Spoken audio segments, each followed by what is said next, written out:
प्रधानमंत्री नरेंद्र मोदी ने स्पष्ट शब्दों में अमेरिका तक से यह कह दिया कि अगर वहां से गोली चलेगी तो यहां से गोला चलेगा। अमेरिका के उपराष्ट्रपति जेडी वांस ने प्रधानमंत्री नरेंद्र मोदी से बात की थी। प्रधानमंत्री ने उनसे कहा कि हमने आतंकी ठिकानों को ध्वस्त किया, लेकिन अगर पाकिस्तान जवाबी हमला करेगा तो यहां उसे दुगनी ताकत से जवाब देना होगा। उनके हमले से कहीं ज्यादा घातक जवाब भारत का रहेगा। गोली का जवाब गोला होगा, हमले का जवाब उससे बड़ा हमला होगा। प्रधानमंत्री नरेंद्र मोदी आतंकवाद और पाकिस्तान को लेकर अपना स्टैंड बिल्कुल क्लियर कर चुके हैं और प्रधानमंत्री का यह स्टैंड आने वाले समय के लिए भी एक चेतावनी है। जी हां, एक चेतावनी। अगर फिर आंख उठाकर देखा तो पूरी तरह से मिटा दिए जाओगे। गोली का जवाब गोला होगा। इसमें ना किसी की मध्यस्थता स्वीकार करेंगे, ना अपना स्टैंड बदलेंगे। यह क्लियर बात प्रधानमंत्री नरेंद्र मोदी ने कही। आज महाभारत में आपको यह भी बताऊंगी कि कैसे ब्रह्मोस की ताकत पाकिस्तान से पूछ लीजिए। आज सीजफायर की पूरी कहानी सामने आ गई है। ब्रह्मोस की ताकत पाकिस्तान से पूछिए। पाकिस्तान ने जब भारत पर 26 जगहों पर ड्रोन से हमले किए तो प्रधानमंत्री ने सेना से कह दिया कि इन पर दुगनी शक्ति से वार करो। इस वार में भारत ने ब्रह्मोस का इस्तेमाल किया, उनके 4 एयरबेसेस को पूरी तरह से ध्वस्त कर दिया। पाकिस्तान को यह समझ आ गया कि अब अगला हमला उनके सैन्य ठिकानों, उनके न्यूक्लियर साइट्स पर भी हो सकता है, उनकी बिजली ग्रिड पर भी हो सकता है। भागकर अमेरिका से सीज फायर की भीख मांगने गया। अमेरिका ने भी पाकिस्तान से यही कहा कि उन्हें सीधी बातचीत करनी होगी, खुद सीज फायर मांगना पड़ेगा, क्योंकि भारत किसी तरह की मध्यस्थता को तैयार नहीं था। इसीलिए कल 3:30 बजे डीजीएमओ टू डीजीएमओ बातचीत हुई, जिसमें पाकिस्तान ने सीज फायर की गुहार लगाई। आपको उस ब्रह्मोस की भी ताकत दिखा देती हूं, क्योंकि जिस ब्रह्मोस से हमला हुआ उस ब्रह्मोस से कैसे पाकिस्तान के होश उड़ गए। उनके डीजीएमओ ने हमारे डीजीएमओ से बात की गुहार लगाई। उसके बाद किस तरह से यह हम सीज फायर हुआ है, क्योंकि ब्रह्मोस की ताकत से पाकिस्तान हिल गया। उस ब्रह्मोस की ताकत भी आपको बता देती हूं। दुनिया की सबसे तेज क्रूज मिसाइल है ये। सामान्य क्रूज मिसाइलों से 3 गुना आक्रामक है, 3 गुना। कुछ ही मिनट में लक्ष्य भेदने में सक्षम है। रफ्तार इतनी ज्यादा कि इंटरसेप्ट करना मुश्किल हो जाता है। दुश्मन के क्षेत्र में यह गहराई तक हमला करती है, न्यूक्लियर सेंटर को निशाना बनाने में सक्षम है। अब आप समझिए कि क्या डर सता रहा था पाकिस्तान को कि वो भागकर सीज फायर चिल्लाता हुआ अमेरिका के पास गया है। ब्रह्मोस की रेंज 490 किलोमीटर है। इसी हथियार से डरकर सीज फायर की मांग करता अमेरिका के पास गया है। आज आपको बताती हूं कि कैसे रावलपिंडी तक घुसकर मारा है। रावलपिंडी तक घुसकर मारा है। हमने पाकिस्तान को रावलपिंडी में ऐसी शिकस्त दी कि उनके एयर बेसिस पर हमला करके उन्हें ध्वस्त कर दिया। पाकिस्तान में कोई भी सुरक्षित नहीं है अब, ना उनकी सेना, ना उनके आतंकी। हम जब चाहें उन्हें निशाना बना सकते हैं। उनके नूर खान चकलाला एयरबेस पर, भोलारी एयरबेस पर, स्कर्दू एयरबेस को पूरी तरह से नष्ट कर दिया है। भारत का अगला कदम उनके ऊपर बहुत घातक बैठता है। आज रक्षा मंत्री राजनाथ सिंह ने जब यह कहा कि रावलपिंडी तक घुसकर मारा है, तो उसकी तस्वीर तो कल ही सामने आ गई थी। ये जो आप तस्वीर देख रहे हैं, उनके हवाई अड्डे पूरी तरह से क्षतिग्रस्त हो गए। हवाई अड्डे दिखाइए। इसके बाद पाकिस्तान को समझ आ गया कि अगला टारगेट क्या होगा, इसीलिए सीज फायर चिल्लाया है पाकिस्तान। और आज महाभारत में बात इसकी भी करूंगी कि कैसे आतंकवाद अब एक्ट ऑफ वॉर है। भारत ने अपनी मिलिट्री डॉक्ट्रिन में बदलाव कर दिया है। मिलिट्री डॉक्ट्रिन में बदलाव यानी कि अब मिलिट्री एक्शन के लिए जो भी हमारे प्रोटोकॉल हैं उसमें हमने बदलाव किया है। अब अगर आप आतंकी हमला करेंगे तो हम उसे युद्ध मानेंगे और युद्ध की तरह जवाब देंगे। यह सख्त संदेश पाकिस्तान के लिए है। यह बहुत जरूरी था और सीज फायर से पहले इस मिलिट्री डॉक्ट्रिन में बदलाव करना यह बताता है कि अब अगर फिर से आतंकी हमला किया तो हम युद्ध की तरह जवाब देंगे। एक रिपोर्ट देख लीजिए।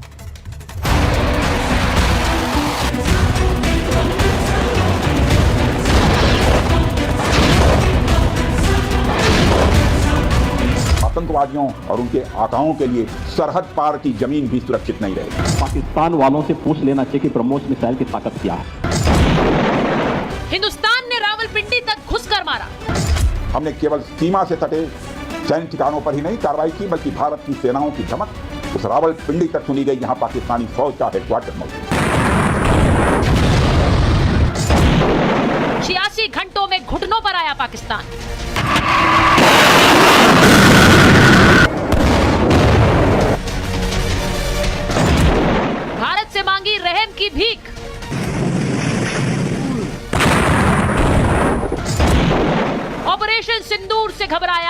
पाकिस्तान।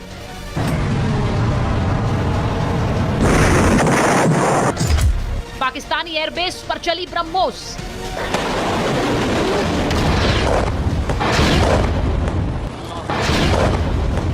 पाकिस्तान को पता चल गई ब्रह्मोस की ताकत। ब्रह्मोस मिसाइल क्या होती है, अभी आपने ऑपरेशन सिंदूर के अंदर इस मिसाइल के पराक्रम की एक झलक देखी होगी, और नहीं देखी होगी तो कम से कम पाकिस्तान वालों से पूछ लेना चाहिए कि ब्रह्मोस मिसाइल की ताकत क्या है। ब्रह्मोस ने 10 मई को पाकिस्तान में तबाही मचा दी। तबाही भी ऐसी कि पाकिस्तान के 4 एयरबेस के चीथड़े उड़ गए। रावलपिंडी, जकोबाबाद, भुलारी और स्कार्दू एयरबेस पूरी तरह से ध्वस्त हो गए। भारत को गिरर भपकिया दे रहे पाकिस्तान को जब यकीन हो गया कि भारत के सामने उसकी एक नहीं चलने वाली, तो प्रधानमंत्री नरेंद्र मोदी ने स्पष्ट कह दिया था कि अगर वो गोली चलाएं तो आप गोला दागेंगे। और इसीलिए पाकिस्तान को समझ आ गया कि अब अगला हमला हुआ तो उनके सैन्य ठिकाने, उनकी न्यूक्लियर साइट्स भी तबाह हो जाएंगी। और इसीलिए वो अमेरिका के पास सीज फायर की भीख मांगने पहुंच गया। भारत का स्टैंड बिल्कुल साफ है, पाकिस्तान से कोई बात नहीं होगी। बात होगी जब वो आतंकवादी सौंपने की बात कहेंगे। Bureau report, Republic Bharat. और मैं आपको अपने मेहमानों से उनका परिचय करा देती हूं। एम्बेसडर दीपक बोरा हमारे साथ स्टूडियो में आ गए हैं। हमारे साथ कर्नल दिनेश नैन स्टूडियो में है। मेजर जनरल एके सिवाच हमारे साथ जुड़ रहे हैं। कैप्टन श्याम कुमार हमारे साथ जुड़ रहे हैं। जय हिंद, भारत माता की जय। सर, ये कहकर ही शुरुआत करना चाहती हूं कार्यक्रम की। मुझे पता है आप सब लोग जो एक भावना महसूस कर रहे हैं, आज भारत के लिए बहुत जरूरी है ये संदेश दुनिया भर को देना, जो हम आज दे भी रहे हैं इस कार्यक्रम के जरिए, और ये बता भी रहे हैं कि आने वाले समय में भी आप हमारी तरफ आंख उठाकर नहीं देखेंगे। मैं एक बार जरा आपको बता देती हूं कि भारत ने जो बड़ा संदेश दिया है वो मैं जरा अपने दर्शकों को बताना चाहती हूं। प्रधानमंत्री नरेंद्र मोदी का स्पष्ट संदेश, गोली चलेगी तो यहां से गोला चलेगा। पाकिस्तान को पीओके वापस करना ही होगा। पीओके वापसी के अलावा कोई बातचीत नहीं होगी, यह भी प्रधानमंत्री कह रहे हैं। पहले आतंकियों को सौंपे, फिर बात, यानी अगर बात करनी है तो आतंकियों को सौंपने पर बात करिए। किसी भी मध्यस्थता की जरूरत नहीं है हमें, और यह भी कि भारत का जवाब विनाशकारी ही होगा आपके लिए। प्रधानमंत्री ने यह भी कहा कि आतंक के मुख्यालय पर ही अटैक करने की जरूरत है। केवल डीजीएमओ लेवल पर बातचीत होगी और कोई बातचीत नहीं होगी। सिर्फ डीजीएमओ लेवल पर बातचीत, और कोई कम्युनिकेशन लाइंस पाकिस्तान के साथ नहीं खुली हुई। आपको बता दें कि रहीम यार खान एयरबेस को तबाह किया, वायुसेना बेस नूर खान को तबाह किया, यह सब कुछ हुआ है पाकिस्तान में। गोली चलेगी तो गोला चलेगा। मैं एक बार आपको बता देती हूं कि थोड़ी देर बाद भारतीय सेना की प्रेस कॉन्फ्रेंस होने वाली है। डीजीएमओ लेवल के अधिकारी ये प्रेस कॉन्फ्रेंस करेंगे। शाम 6:30 बजे प्रेस कॉन्फ्रेंस होनी है। हम उसका इंतजार कर रहे हैं क्योंकि उसमें बहुत सारी डिटेल्स सामने आएंगी। लेकिन उससे पहले मैं जरा एक बात बड़ा क्लियर करना चाहती हूं।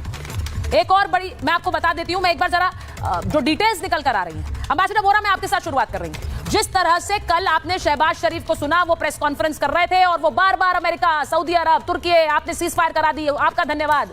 ये बताने की जरूरत है कि सीज फायर के लिए कौन गिड़गिड़ा रहा था? बहुत धन्यवाद मैम। जब आपके साथ होता हूं ना बहुत अच्छा लगता है, जब जुनून आपकी आवाज में है बेटा।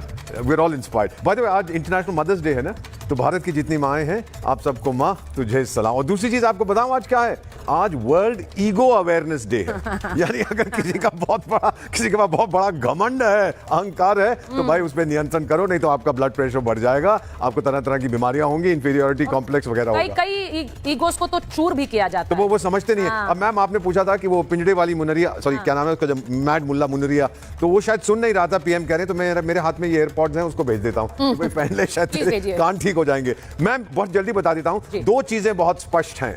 एक चीज स्पष्ट यह है कि अब भारत रुकने वाला नहीं है, हमारी डॉक्ट्रिन में थोड़ा परिवर्तन हुआ है। अगर किसी ने आतंकी हमला फिर किया, हम उसको ऐलान जंग समझेंगे, जंग का ऐलान समझेंगे। दूसरी चीज मैम, पहली बार 74 साल की मेरी उम्र है, 52 साल कूटनीति में हो गए, हमने ब्रह्मोस का इस्तेमाल किया है। बिल्कुल। और आपने देख लिया है किस तरह से ब्रह्मोस ने उड़ा दिया है उनको। यहां तक कि चीनी जो है बड़े नाराज हो गए हैं, पाकिस्तान से कह रहे हैं आपने हमारे एयर डिफेंस सिस्टम क्यों यूज किया, उनको तो हमने कभी ट्राई भी नहीं किया। ब्रह्मोस ने तो नस्तो नाबूद कर दिया सब चीज को। ये दो चीजें बहुत महत्वपूर्ण है। और फिर इसका स्पिन ऑफ, मैं मजेदार चीज बताऊं, जब मैं आपके स्टूडियो में आ रहा था, 3 अफ्रीकी देशों में विशेष सलाहकार हूं, एक देश के रक्षा मंत्री ने मुझे फोन करके कहा कि एम्बेसडर ब्रह्मोस के बारे में थोड़ी मुझे जानकारी दे दो। तो मैंने बताया यहां से पता करिए। यानी इसका एक अनइंटेंडेड कॉन्सिक्वेंस होता है, अब दुनिया की नजरें ब्रह्मोस पे आ गई हैं कि ये कौन सा ब्रह्मास्त्र है भारत पर। फाइनली आज मैंने एक तस्वीर देखी मैम, जिसमें उत्तर प्रदेश के मुख्यमंत्री योगी आदित्यनाथ जब उन्होंने इनॉग्रेशन किया इंटीग्रेटेड मैन्युफैक्चरिंग फैसिलिटी का ब्रह्मोस का, तो वो हाथ रखे हुए थे, उनके पीछे आपने एक योगी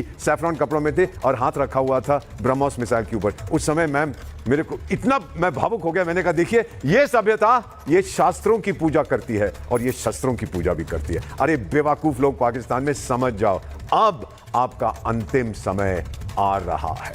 बहुत सुंदर शब्दों में आपने कहा कि शस्त्रों की सेवा और शास्त्रों की सेवा। जरा विंडोज आप ठीक कर लीजिए अमित जी। मैं एक चीज ये बड़ा क्लियरली बताना चाह रही हूं कि जैसे ही आपने जो बात कही ब्रह्मोस की ताकत के बारे में हमने बताया, ब्रह्मोस के भी जरा विजुअल्स चलाइए, क्योंकि हम आज ये बात कह रहे हैं कि ये सीज फायर कैसे हुआ, ये सीज फायर के लिए पाकिस्तान कैसे घुटनों पर आया है। अमेरिका के पास 2 दिन के अंदर अमेरिका का जो एक स्टैंड बदला है वो कैसे बदला है मेजर जनरल सिवाच। अमेरिका जो कह रहा था ये भारत और पाकिस्तान के बीच की बात है, पाकिस्तान गिड़गिड़ाता हुआ अमेरिका के पास गया कि उन्हें सीज फायर चाहिए। क्यों? क्योंकि ब्रह्मोस ने उनके एयर बेसेस उड़ा दिए, ध्वस्त कर दिए। अब इसके बाद चारा क्या था? क्या वो इस डर में थे कि उनके न्यूक्लियर इंस्टॉलेशंस, उनकी बिजली ग्रिड यानी इलेक्ट्रिसिटी सप्लाई, उनके यहां पर उनके मेजर इंस्टॉलेशंस खतरे में हैं? अगला वार वहां होगा क्योंकि मोदी ने कहा गोली का जवाब गोला होगा। हाँ सुचरिता, आपने बहुत ही अच्छा बोला। यह सच्चाई है कि भारत ने पाकिस्तान को कंप्लीटली एक्सपोज कर दिया। पहले 9 टेरर के इंफ्रास्ट्रक्चर बर्बाद किए और फिर उसने 8 जो मेन एयरफील्ड है उनको एक प्रकार से बिल्कुल खत्म कर दिया। और इसका जो आपने कहा ब्रह्मोस मिसाइल, और जब वो टेरर के जो इंफ्रास्ट्रक्चर को उनको किया था स्कैल्प मिसाइल से जो रफेल से छोड़ी गई थी। तो सच्चाई है पाकिस्तान बिल्कुल हिल गया था। पाकिस्तान को समझ नहीं आ रहा था कि अगला भारत का क्या स्टेप होगा। और यह सच्चाई है भारत के पास पाकिस्तान की जो न्यूक्लियर फैसिलिटी है उनके पिन पॉइंट टारगेट पता है। और जिस प्रकार से उनका एयर डिफेंस सिस्टम उसको हमने एक्सपोज कर दिया। HQ-9 जो कि चाइना का है वो हमारी 11% के करीबी मिसाइल रोक पाया, 90% मिसाइलें अपने टारगेट पे हिट की। जबकि भारत का जो multi layered air defence system जिसमें S-400 भी आकाश मिसाइल है और बाकी उसके अंदर पिनाका भी था, वो जो था 89% रोक पाया। तो आप देखें मुकाबला कहां से कहां है कि पाकिस्तान का कोई मुकाबला, उसको ये डर लग रहा था उसको लग रहा था कि अगला जो टारगेट उसकी न्यूक्लियर फैसिलिटी होंगी। और भारत का जो सटीक वार है वो जो 6 इसकी न्यूक्लियर फैसिलिटी हैं उनके बारे में भारत को पूरा नॉलेज थी। और हो सकता है भारत इसको डिस्ट्रॉय कर दे, क्योंकि अब भारत कहीं भी पाकिस्तान के किसी भी टारगेट को डिस्ट्रॉय कर ले, यह डर बहुत बड़ा लगा। दूसरा, अब भारत ने क्या अचीव किया? भारत ने एक न्यू नॉर्मल कर दिया कि अगर कोई टेररिस्ट एक्शन होता है उसको हम एक्ट ऑफ वार मानेंगे। इसका मतलब आने वाले समय में कोई भी टेररिस्ट हमला होगा उसको एक्ट ऑफ वार मानेगा भारत, और भारत आपके ऊपर हमला करेगा। अब पाकिस्तान को डर लगेगा कि ये आतंकवादी हमारे से हमने पाले पोसे, अगर हमारे बिना पूछ के भी कोई हमला कर देंगे तो ये हमारे ऊपर हमला करा देंगे। तो इसलिए मुझे लगता है कि पाकिस्तान इनको ऊपर लगाम डालेगा। बहुत बड़ी बात है, मजबूरी है लगाम डालना। अगर नहीं डालेगा तो भारत इनके ऊपर एक घर के घुस के मारेगा। और ये न्यू नॉर्मल है, मुझे लगता है पाकिस्तान के देखिए, आपने मेजर सिवाच आपने बिल्कुल सही बात कही है। आतंकवादी हमला अगर होगा तो पाकिस्तान को यह समझना चाहिए कि उन पर हमला होगा, जो कि हमने इस बार किया। वो उस हमले से बच नहीं पाएंगे because terrorism will be an act of war. और ये मिलिट्री डॉक्ट्रिन में जो बदलाव कल किया गया है ये इस सीज फायर से पहले किया गया है। तो अगर आप सीज फायर चाह रहे हैं जिसके लिए आप गिड़गिड़ा कर गए हैं अमेरिका के पास, तो आपको आतंकवाद पर नकेल कसनी पड़ेगी, उसके बिना नहीं हो पाएगा। This is very very clear. मैं एक बार जरा बता देती हूं, बहुत से लोगों को ये जानकारी देना बहुत जरूरी है। जरा ambassador Vora, captain Kumar, colonel Nain, Bharat ने अमेरिका को बताकर किया पाकिस्तान पर हमला। अब देखिए 1 मई को क्या हुआ। 1 मई को एस जयशंकर ने अमेरिकी विदेश मंत्री से बात की और उसके बाद मार्को रूबियो से उन्होंने कहा, जो एनएसए हैं अमेरिका के, उनसे उन्होंने कहा हम आतंकियों पर हमला करेंगे। यानी बड़ा क्लियर हमने अमेरिका को यह बता दिया था कि we will strike terrorist in Pakistan. यानी हमारी मंशा को लेकर कोई दो राय नहीं थी, हमने अमेरिका को इसके बारे में पहले ही जानकारी दे दी थी। और ये इसलिए था क्योंकि हम जब अब उन देशों से बात कर रहे थे जिनको हमने बताया, जिनके साथ हमारे फ्रेंडली रिलेशंस हैं, उनमें अमेरिका को यह जानकारी पहले ही दी गई। अब इसका मतलब क्या है? कर्नल लैन, मैं जरा आपसे पूछ रही हूं, इसका मतलब क्या है? अमेरिका को हमने बता दिया, अमेरिका को इसकी जानकारी थी। इसी के साथ साथ हमने ये बड़ा क्लियर कर दिया था कि टेररिस्ट आउटलेट को हमने हिट किया है। इसके बावजूद जो बात आज प्रधानमंत्री का जो वक्तव्य जो सामने आया है कि वहां अब घुसकर मारेंगे गोली के बदले गोला। देखिए चर्चा जैसे ही हमारे पे 22 तारीख को जो पिछले महीने पहलगाम के अंदर अटैक आया था, तो उसके बाद भारत के साथ में कई देश खड़े हो गए थे, क्योंकि करीब 100 देश ऐसे हैं दुनिया में जो टेररिज्म के इस मेनेज से जो फेस कर रहे हैं, और उनके अंदर से सिर्फ अमेरिका ही नहीं, हमारी बात इटली में भी हुई थी और यूरोपियन यूनियन वगैरह से बात हुई थी, और सबने इनडायरेक्टली ये कहा था कि भारत को पूरा हक है कि वो आतंकवाद के खिलाफ एक्शन ले, और इसके बाद ही हम लोगों ने एक्शन लिया था। और अभी जो ऑपरेशन सिंदूर की हम बात कर रहे हैं कि अभी ये चालू है, वो ऑपरेशन सिंदूर हमारा आतंकवाद के खिलाफ चालू है, वो पाकिस्तान के खिलाफ हमने कभी नहीं कहा कि चालू है।